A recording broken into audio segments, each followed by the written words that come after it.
네, 김정아 기자 안녕하세요. 안녕하세요. 네. 서울도시철도공사가 연초부터 지하철 역사 내에 병원과 약국 사업자를 모집했는데 지원은 단 한 건뿐이었다고요? 네, 맞습니다.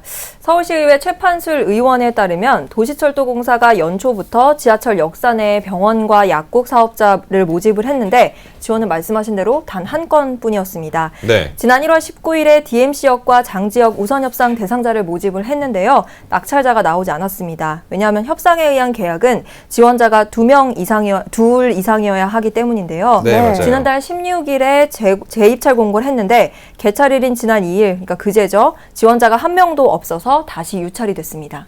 네, 일반 시민들 입장에서는 지하철역은 이 접근성이 좋기 때문에 병원이 들어오면 뭔가 편리할 것 같다는 생각이 드는데 결국에는 유찰이 됐네요. 네, 도시철도공사도 같은 의견으로 이제 사업을 추진을 했었는데요. 1단계로 DMC역과 장지역에 병의원을 시범 설치한 다음에 2단계로 5호선에 14곳, 6호선에 6곳, 7호선에 10곳, 8호선에 3곳 이렇게 거점역을 설치할 계획이었습니다. 그리고 3단계로는 전 역사에다가 메디컬 존을 만들어서 응급 위기 상황 때 신속하게 대응을 하도록 새벽부터 밤 늦게까지 의료 서비스를 제공하겠다 이런 계획이었는데요.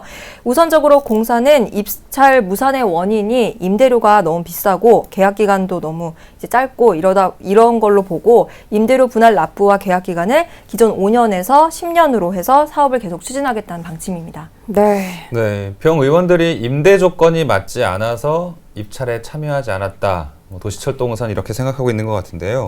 정말 그 이유만 있는 건가요? 네, 제가 최근에 이 문제와 관련해서 좀 취재를 하면서 의사회를 찾아가서 좀 입장을 들어봤었는데요. 네. 임대 조건보다도 의료계에서는 지하철 역사 내라는 공간에 병의원이 들어오는 것 자체에 지금 더 반발을 하고 있는 상황입니다. 그래요. 서울시 의사회에 따르면 지하 공간이다 보니까 환기나 통풍이 좀 어렵고 그렇기 때문에 위생 관리가 어려워서 1차적으로 반대를 하고 있다라고 밝혔고요. 네. 메르스와 같은 집단 감염병이 만약에 발병을 했을 때 만약 역사 내에 있는 병원에 환자가 거쳐가게 되면 크게는 지하철역 전체가 폐쇄되는 사태까지도 벌어질 수 있기 때문에 네. 이런 주장을 하고 있고요. 그리고 도시철도공사에서 지하철 역사 내에 병의원을 입점을 할 때 출근 시간부터 퇴근 시간까지 굉장히 장시간 동안 병원을 운영할 것을 입찰 조건으로 내걸었었는데요. 현실적으로 이렇게 긴 시간 동안 병원을 운영을 하려면 의사뿐만 아니라 간호사까지 의료진이 네. 굉장히 많이 필요한 상황이기 때문에 현실적으로 어렵다라는 입장도 밝혔습니다. 네, 그렇군요. 좋은 취지로 시작이 된 거지만 입찰에 참여하지 않은 이유에도 또 일리가 있는 것 같고요. 여러 가지 문제점들이 산재해 있는 것 같습니다. 무엇보다 이용하게 될 시민들의 입장에서 필요한 것은 과연 무엇인지 먼저 확립이 좀 된 후에 추진이 되었다면 더 좋았을 것 같네요. 네. 자, 다음 소식도 알아보겠습니다. 길거리에 불법 현수막을 시민이 거두면 서울시가 보상금을 줬었는데요. 한 달에 받을 수 있는 보상금의 한도를 높이기로 했다는 소식이네요. 네, 맞습니다. 지금 총선이 한 40여일 앞으로 다가오면서 길거리에 불법 현수막이 굉장히 많이 늘어났어요. 네. 이제 그런데 서울시가 전신주나 가로수에 걸려 있는 불법 현수막을 수거했을 때 보상 한도를 이달부터 이제 한 달에 200만 원에서 300만 원으로 인상을 했습니다. 참여 자치구도 기존에는 14곳이었는데 앞으로는 강남구를 제외한 24개 자치구가 모두 참여를 하기로 했습니다. 네. 불법 현수막 보상 제도는 지난해 11월 달에 도입이 됐는데요. 불법 광고물 제거에도 물론 효과가 있었지만 사회적 약자 일자리 창출이라는 그런 효과도 있었다고 서울시는 보고 있습니다. 네, 그러니까 일명 이 현수막을 떼내는 알바로 일자리 창출이 됐다라는 말이 재미있기도 하는데요. 카파라치 같은 효과를 거두고 있나 봅니다. 네, 실제로 특히 동네를 잘 아는 주민들이 단속에 나서게 되면서 단속 취약 시간대인 밤이나 새벽 그리고 또 공휴일이나 주말 같은 때 설치되는 불법 현수막이 실제로 많이 줄었다고 합니다. 네. 불법 현수막 수거 작업을 하려면 임의로 막 떼시면 안 되고요. 먼저 자치구의 동주민센터에다 신청을 하셔야 합니다. 임의로 철거했다가는 이제 재물 손괴죄에 해당할 수 있기 때문에 네. 주의를 하셔야 합니다. 그리고 20세 이상이면 누구나 지원이 가능하고요. 각 동별로 2명 내외를 뽑아서 불법 현수막 구분 기준과 수거 방법 그리고 안전수칙 등을 교육을 받은 다음에 현장에 투입이 되게 됩니다. 보상 가격은 장당 2,000원이고 족자형은 1,000원으로 동일하고 아까 말씀드린 대로 이달부터는 한 달에 300만 원 상한선이 있다는 점 주의하셔야겠습니다. 네. 네, 상한선이 땅이 200만 원에서 300만 원 오른 거 보면 이걸 많이들 수거하나 봐요. 네. 한 장당 2,000원, 1,000원이라는데 몇 장을 수거해야 이게 채울 수 있는 건지 그렇죠. 그만큼 또 불법 현수막이 많다는 얘기긴 네. 하겠죠. 그렇죠. 네. 자, 또 마지막 소식 알아보겠습니다.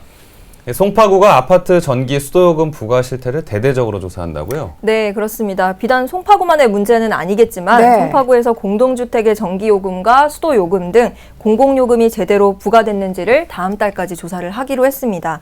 대상은 관내 의무관리 대상인 113개 아파트 단지의 전기요금과 수도요금, 급탕비를 포함한 난방비 등 공공요금이 되겠고요.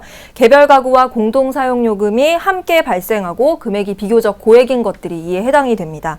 대부분 아파트 단지들은 먼저 가구별로 사용 요금을 검침을 한 다음에 한국전력 등 관계기관에서 발부한 납부 고지서에 맞춰서 가구별 사용 요금이 부과가 되는데요. 이를 다시 아파트 관리 주체가 합산을 해서 납부하는 방식입니다. 네. 송파구는 아파트 관리 주체가 사용 요금 부과 시 관리 규약을 준수를 했는지, 또 검침 내역과 납부 고지서 차액은 회계장부에 잘 계상이 됐는지, 또 세대 공동 부과 총액과 관계기관 고지 금액 일치 여부 등을 자료 대조해서 확인하겠다는 계획입니다. 네, 그렇다면 이번 조사에서 적발이 된 곳에는 어떤 조치가 내려지게 되나요? 네, 송파구는 문제가 발생되면 먼저는 제도 개선을 아파트에 요구를 하겠다라는 계획이고요. 네. 부조리한 개연성이 굉장히 많은 경우에는 수사 의뢰를 하겠다는 방침입니다.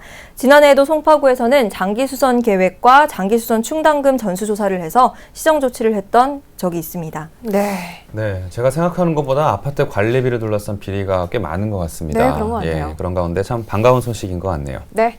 지금까지 김정아 기자와 수도권 이슈 브리핑 함께했습니다. 김정아 기자 고맙습니다. 고맙습니다. 고맙습니다.